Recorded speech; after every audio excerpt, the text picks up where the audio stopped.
Another gift of Allah Azza wa Jalla to the Messenger is the Qur'an.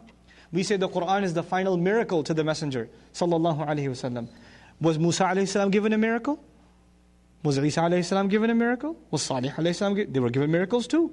So what's so great and abundant about the Qur'an? All of their miracles were only miracles while they were there. After they died, those things were no longer miracles, they were only stories that can be narrated. In other words, somebody who saw Musa alayhi salam turn the staff into a snake can one day tell their child, you know what I saw with my own eyes? And then that child will say, you know what your grandfather told me?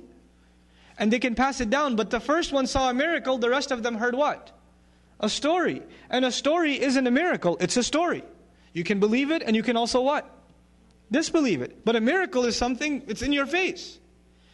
The Messengers is the only miracle, sallallahu alaihi wasallam, that lives on and is as convincing as it was when it was revealed. The miracle lives on.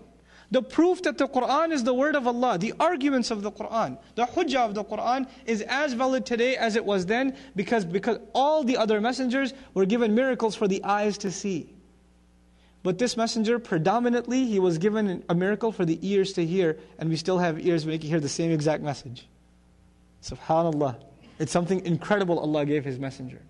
Right? Allah guaranteed His messenger victory. Sallallahu. This is part of the good He gave him. You know, there are other messengers that came 950 years, no victory on the earth. Except the believers had to escape and the world had to be destroyed.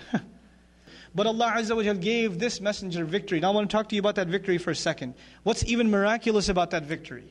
What's miraculous about that victory? You know, the kind of change that happened in Arabia and which became international in how long? 23 years.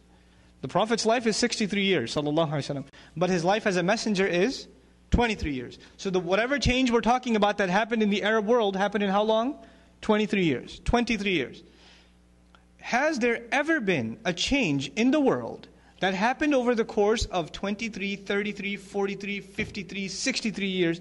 I don't care if you talk about 500 years. A change that changed the way people think, what people love, what people hate, how people dress, how they run their government, how they run their economics, how they get married, how they get divorced, how they go to the bathroom, what they eat, what they don't eat, what they say, what they don't say, how they do business, how they take a loan.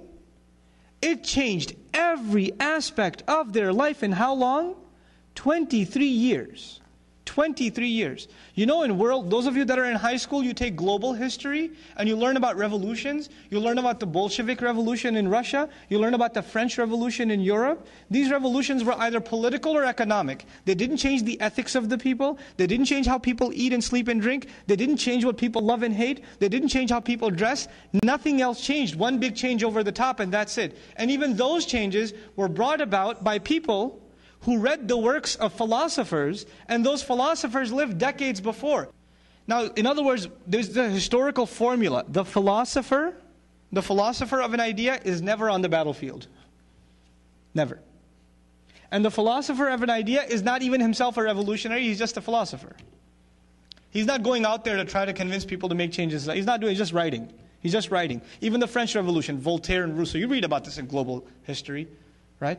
These writers never saw the revolution. It was like almost a century before the revolution ever happened. In the case of Muhammad sallallahu alaihi wasallam, who is delivering the message and who's on the battlefield? Can you imagine? And who's on the front of the battle? Who's delivering the message and who's being boycotted and being forced to live in a cave? Who's being expelled from his house? He's not just standing behind some podium and telling the people to march forward. He's the first to march forward when there's nobody standing behind him. Sallallahu alaihi wasallam. This has never happened in history, ever. Ask your political science professor, ask your history professor. So Allah gave His messenger victory like no other. Like a book like no other and a victory like no other. Sallallahu alaihi wasallam.